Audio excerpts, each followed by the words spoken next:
This is a piece which started out as a monologue piece, and then I put through the literary machine, and then so it's called Curtis's Charm.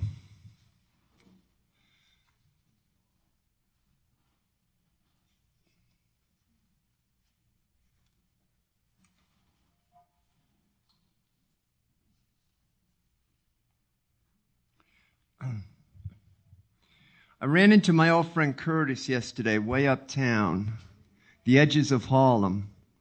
We had been on a drug detox program many years ago, long before they became fashionable and assumed the look of Ivy League campuses. We got fairly tight back then, everyone did in those bleak surroundings. I saw Curtis coming from a block away, heading downtown on Fifth with that cranked, purposeful walk of a purposeless man. He was cutting through the humidity with rocking elbows, auto-cruising on major fear and bad crack, dangerously bad crack, speed-laced, steely in want of sedative grace. After asking about mutual colleagues from the old days and other musings, Curtis came square up on me with his eyes, serious contact, urgent. The whites of those eyes were yellow as an old sheep's. I envied the man's teeth, however. He asked me if I was in any rush, said that he was involved in a situation which I might be able to help him with. "You'd be just who I need talking to right now," he spoke, just above a whisper. We crossed Fifth Avenue and walked down the stairs leading into one of the secret jewels of Central Park, the Conservatory Gardens at 105th Street. All the flowers were blooming full. All the benches were empty, except for a suspicious park worker grooming the curve of a hedge with huge, brutal shears. It seemed we two were alone. We took a bench near the back gate, surrounded by high rows of pink mums, and surveyed the hordes of flora. I mentioned that these gardens were the place where Benny King came to get into the lyric of Rose in Spanish Harlem the morning before recording it. "Whatever happened to Joe Tex?" Curtis asked by way of a non sequitur reply. I have no answer. I have no idea, I answered. "Well, see if you could find out," he said, almost as a command. You know, he went on, "I heard that James Brown once offered to pay for one of those sex change operations for Joe Tex so that he could marry him as a bitch. He said he loved Joe's voice so damn much that he wanted to get down with him. But not like a faggot, dig, James is on this religious trip. He wanted to marry him so that everything be all right in God's eyes and shit. You ever hear that story, man?" I hadn't, but said that I had. More than once. Then Curtis shot me another look that said it was time to cut through the chit-chat. The guy with the giant shears was getting closer. The sound of his furious snipping kept getting loud and frightful in the silent, sweet-scented air. Curtis is badly troubled. He's in a place where, for once, his street smarts and weaponry just don't fit in or do any good. As his tale tells, he's convinced that his new Caribbean mother-in-law, an adept of the dark tricks, is tagging him with sundry spells of heavy voodoo juju. He claims he could feel the curse infiltrating his brain like flaming arrows through his ears. Actually, he didn't claim that. I made that image up. He just said, "She's fucking me over."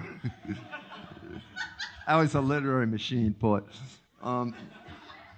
He's fucking me over, man. His wife told him that because he's been seeing other women and spending the money designated for groceries and Pampers on crack, that now her mother is going to settle the score with various incantations and magic brews.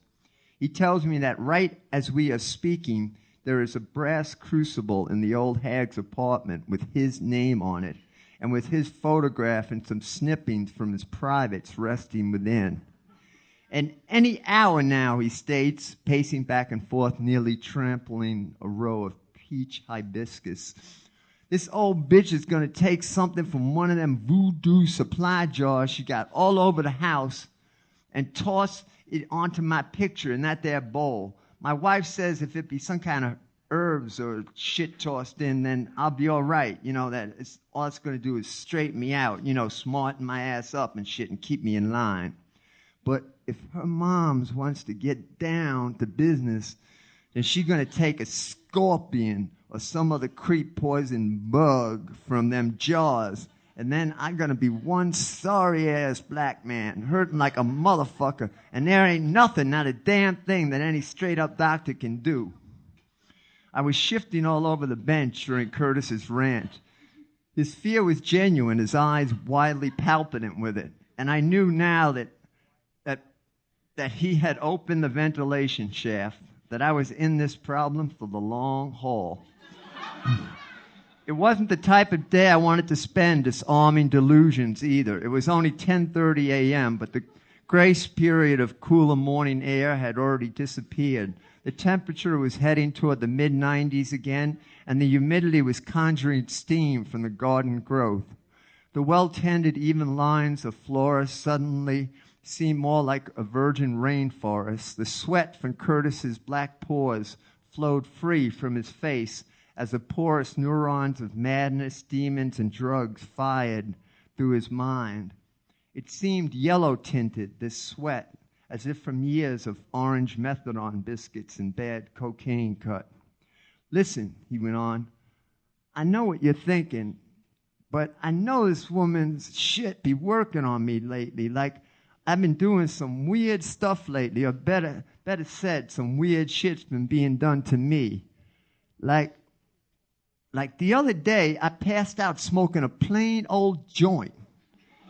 And 2 days later, I woke up in some rotten homeless men's shelter in Queens. In motherfucking Queens, man. Dig that. I ain't never even been to Queens before that.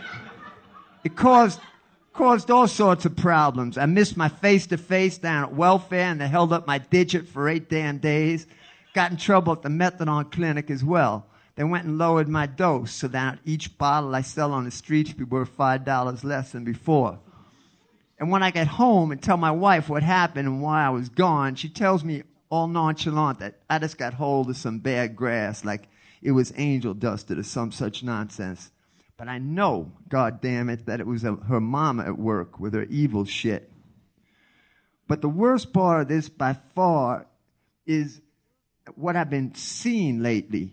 Now, first of all, let me explain one thing. You see, I know that my wife's been stealing money out of my trouser pockets at night for years after I put on my house shorts. I put on my comfortable house shorts.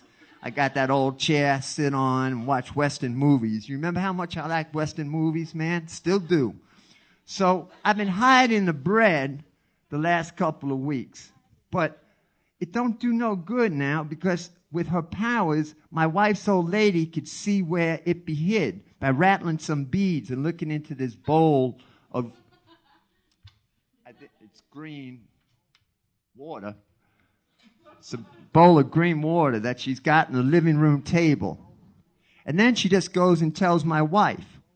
But even if I keep a 24-hour eye on the bitch, I can't stop her from taking the money because, and don't you laugh, man, because what I'm telling you be true. I saw it, and I'm coming on to you, man, and I'm coming for help because I figure you know about weird shit like this. You were always talking about it, and I can't talk about this shit to anybody else, man. They'll just goof on me and think I'm fucking crazy. You see, I can't stop her from stealing my stash because now she's got the powers from her mom, or maybe it's the old lady herself coming over at night to my apartment. But one of them somehow knows how to change themselves into an animal. And not just one kind of animal, but any kind of animal they want to be. No fucking lie. Like 3 days ago, only about 8 blocks from right where we are, I saw this squirrel jump off a tree limb out of Central Park onto the sidewalk on 5th Avenue. And I'm positive, that little furry mofo was following me down 108th Street, all the way to 3rd Avenue, while I was scoring some dimes of rock. Now, when was the last time you saw a squirrel on 3rd Avenue, man? There's all those bus fumes. There ain't no trees on 3rd Avenue. And the way that little sucker was looking at me, you know, sitting up on his hind legs like they do. You wouldn't believe it, man. You know, you just wouldn't believe it. I didn't. But said nothing as Curtis paused in his astonishing rap. The guy with the shears, I realize now, was working much too hard for a city employee in such high humidity. The swish clang sound was so loud that Curtis almost had to yell the last part of his story. I knew there was something wrong with this guy. We both stared at him. He just sped up his act, staring straight back at us with a sick, defiant smile. Curtis then freaked. He ran over to a trash can and loaded up with 2 or 3 empty soda cans, which he proceeded to wing at the guy in rapid succession. He's one of them, man, Curtis yelled at me as he continued to fling crushed aluminum. He works for the old lady, man. Help me out. I grabbed Curtis while the besieged guard load me up, motherfucker. I'll throw you. You get him. I grabbed Curtis while the besieged gardener ducked out of sight behind a hedge and led him out the back gate. We ran up a hill and over some rocks, finally collapsing in total out-of-shape exhaustion on a grass patch beside a secluded path. I'm sorry, man, Curtis spoke in half breaths. It was just that I didn't like the way he smiled. It was evil, you know? I think he was just maybe a cop, Curtis. My voice flared up. You know, he probably just thought we were getting high, you know? White guy, black guy up here. You got to control yourself, man. Well, you're most likely right, Curtis looked up. All settled in a crouched position now, wanting back my full attention. Well, fuck that dude anyway. Where was I?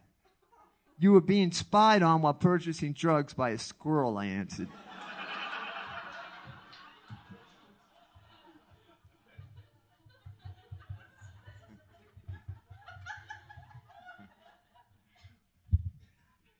Right. But that was only the start. He took a look around, then continued. Okay, he took a look around, then continued. Last night was much stranger. Listen here. Last night I was sitting at home in my good chair, feet up, watching a cowboy movie. And what do I see? On a Bible now, I'm swearing to this. Right in my living room comes this little black mouse. A shade of black, the same as my wife, come to think of it. Moving across the floor right beside the wall with a $10 bill in its mouth.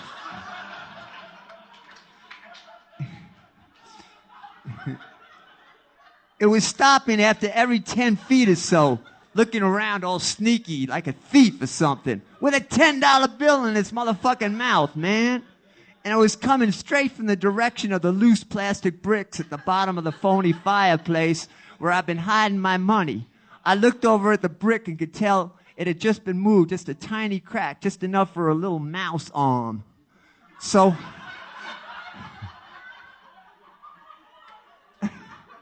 I got up to chase the little prick, and it splits around the corner, then right under the bedroom door.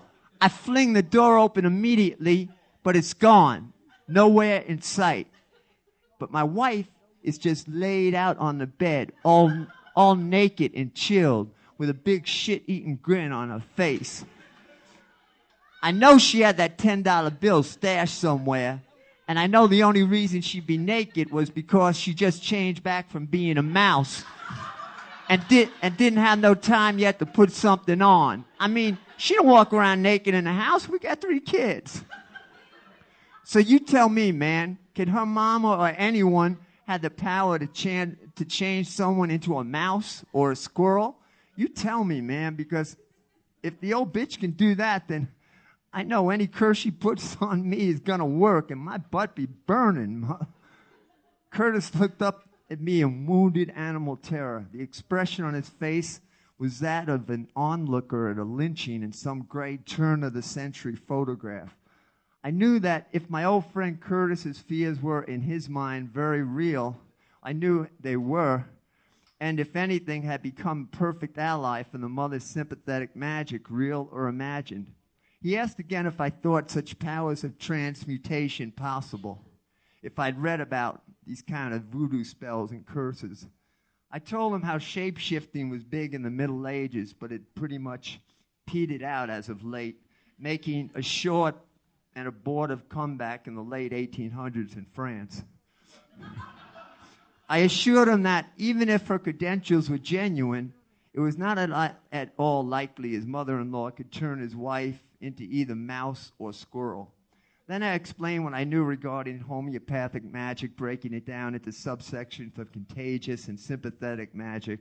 It was all pretty straight out of the Golden Bough, and I realized halfway through it was a bit too academic for Curtis's benefit under the circumstances. I mean, he just wanted to know if the old lady's curses were going to work, and that being the case, what he could do in self-defense. You see, that's just the point, I spoke up. The worst thing you could do about any of this black magic shit is let yourself believe it works, man. That way you got no defense against it.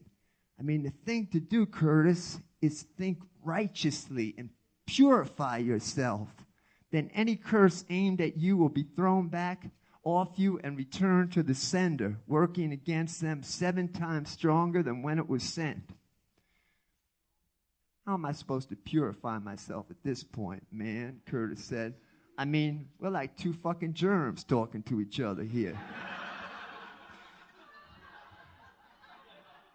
He had a point, though I did take umbrage at Curtis classifying me on an equal basis of germ as himself.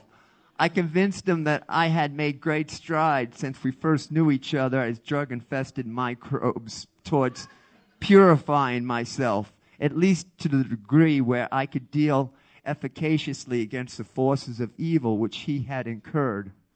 Whether or not this claim had any validity was irrelevant, and my reasons for putting the idea forth were not as petty as they might at first seem.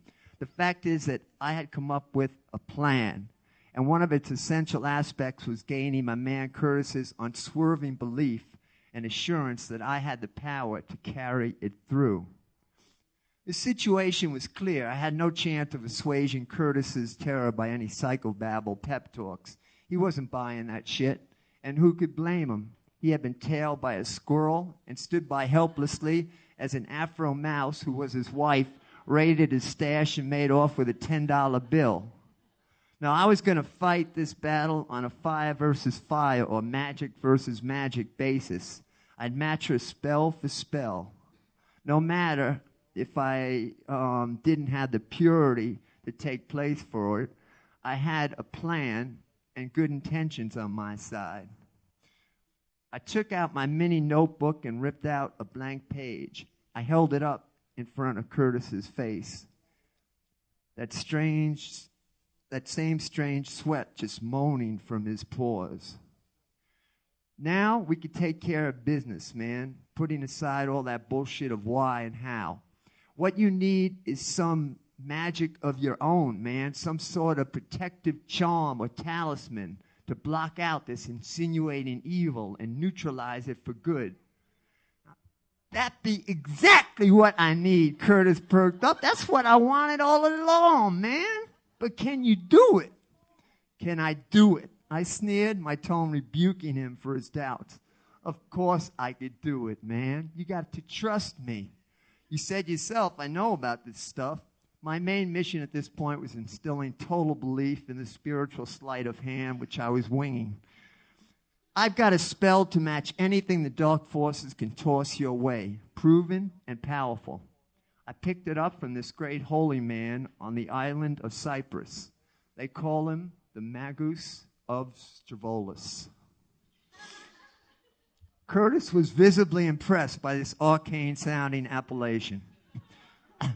I had his attention and complete confidence.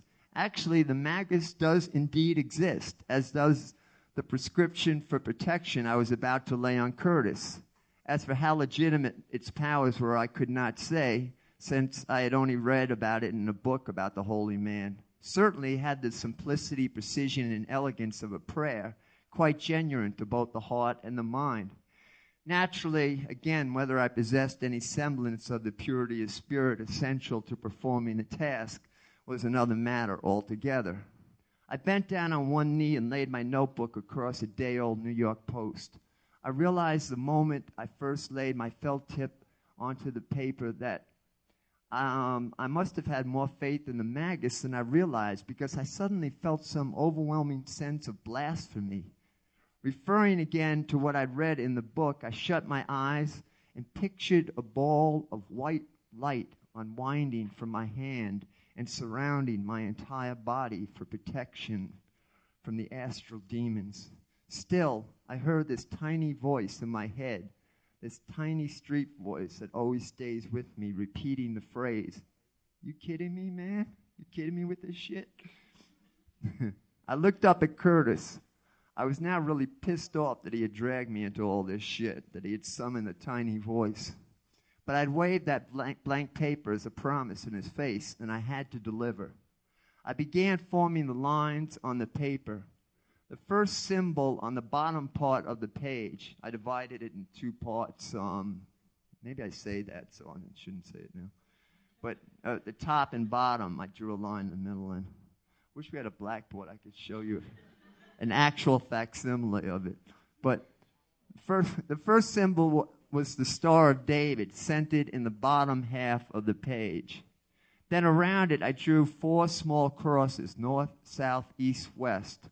Beneath each cross, I printed the names of the 4 hierarchical archangels, Michael, Raphael, Uriel, and Gabriel. I confess that there was a specific clockwise order to these names, corresponding, I believe, to the 4 elements as well as to the cardinal compass points. But I couldn't remember who went where, so I just began with Michael on top and then continued randomly from there. Actually, Michael should have been on the bottom. That was the bottom half of the charm. It was sort of a preparatory incantation, a kind of spirit battery. I held it up to Curtis. This is a source of power. Now, above it, we will address the evil that is challenging you. I began on the upper half, Curtis scoping in tightly over my shoulder to watch.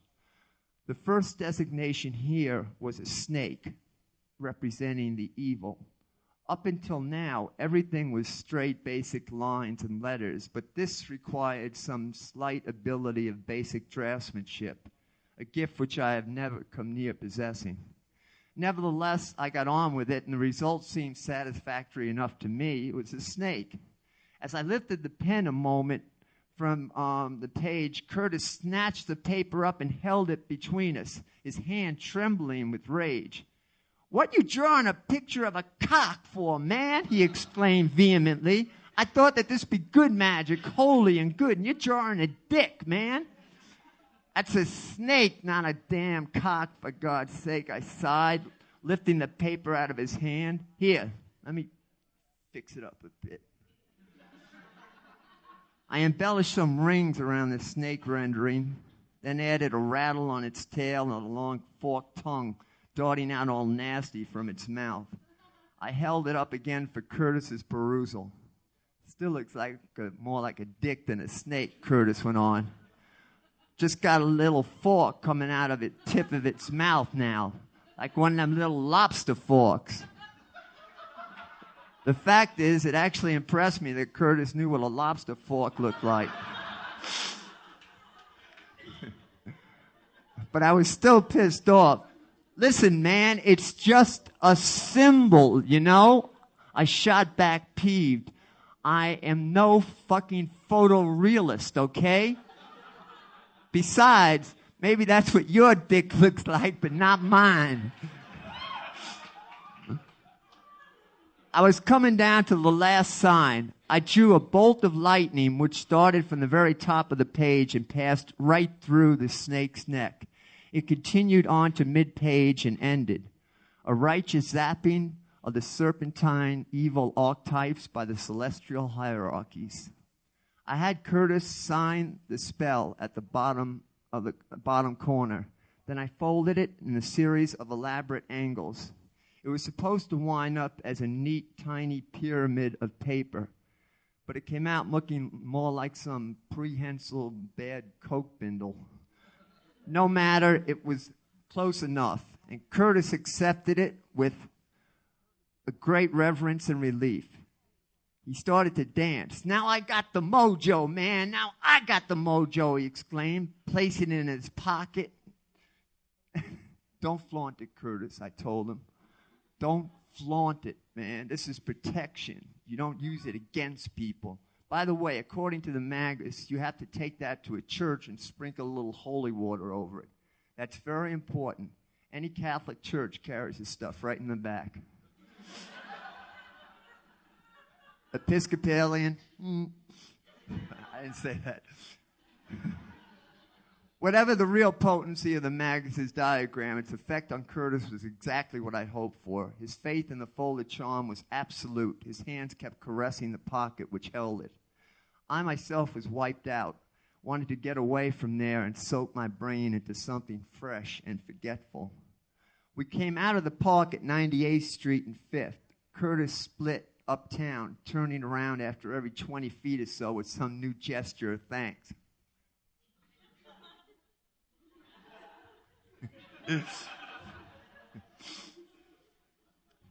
I stood watching him a short while, then headed down 98th Street over to Madison Avenue, 1 block over, to pick up a newspaper. Finally free of Curtis's presence and concerns, I was swamped with speedily vacillating thoughts and feelings during the 1 block walk. The power of evil, the power of goodness, the extent of a joke's success. What if I was feeling some legitimate sense of fate? No matter how disarrayed. There was nothing wrong with that. The small voice again. "You kidding me, man?" I reached the corner, fairly much neutralizing these rival racing thoughts, which had all pulled up lame far before reaching the finish line, as they always do. Suddenly, I thought of the Tempest, but this rough magic I hear abjure. I paid for the paper in one of those small Korean combination newspaper and tobacco, stationery, groceries, small notions, and salad bar stores on the corner of Madison. What I saw as I exited the place just froze me on the spot. It actually felt like someone had smashed something rare and made of blue blown glass inside my brain. I did my first Manhattan double take in about 15 years. Lying right there on the sidewalk, busy with lunchtime staffers from Mount Sinai Hospital only a block away, was a snake. It was dead, of course, and only about 8 or 9 inches long. But there it was. And how long could it have been there? Certainly no fastidious, eagle-eyed Korean merchant with a staff of 14 relatives would allow a dead snake to linger very long right in front of the establishment. Question, when was the last time you saw a snake in Manhattan? I mean, I grew up here, and I've never seen a snake on a sidewalk, not in any borough, including Staten Island. I've never seen one in a park either. In all my years walking New York City, this was the first snake I'd seen. At this point, I'm not buying any notion of coincidence. Snake in Magus's instructions, snake in drawing, snake on sidewalk 1 block away. I moved over and checked closer. Once again, the blue glass rattled in my brain as I saw how it had been killed. Its body had been severed right at the neck. Only a few strands of fiber and sinew held the head together with the remainder of its body, as if someone had taken a heel and ground into it at the neck or something. Well, body of snake on sidewalk 1 block away, sliced straight at neck. Body of snake and talisman pierced at neck by lightning bolt of occult elemental righteousness. You kidding me? I started to act hyper and strange. I wanted to catch up to Curtis and let him see this scene by himself. I needed corroboration. Apparently, I began thinking I possessed powers from some elect few, great gifts from the psychonoetic realms. There could be money in it. I eyed an empty storefront across the street. I needed Curtis as a witness, however, to pass the word on to others. I grabbed an old Korean man stacking newspapers in front of the store. Don't let anything happen to that snake, mister. Do you understand me? I'll be right back. He pulled away and ran inside as fast as he could. Screw it, I yelled, running over and swiping up the filthy reptile myself from the sidewalk. I held it at arm's length before me with both hands, the head in one, the body in the other. It was essential that the two sections didn't come apart now. I ran over to Fifth Avenue and up to 103rd, fingers pointing at me from every direction. Finally, I realized there was no way I was going to find Curtis. Also, complete exhaustion from my run had sobered me considerably. I was a man holding a dead snake with tenderish care on a busy street lined with buses and their gawking passengers. I went a few feet to the park wall and tossed the snake beneath a bush, once again abjuring the rough magic.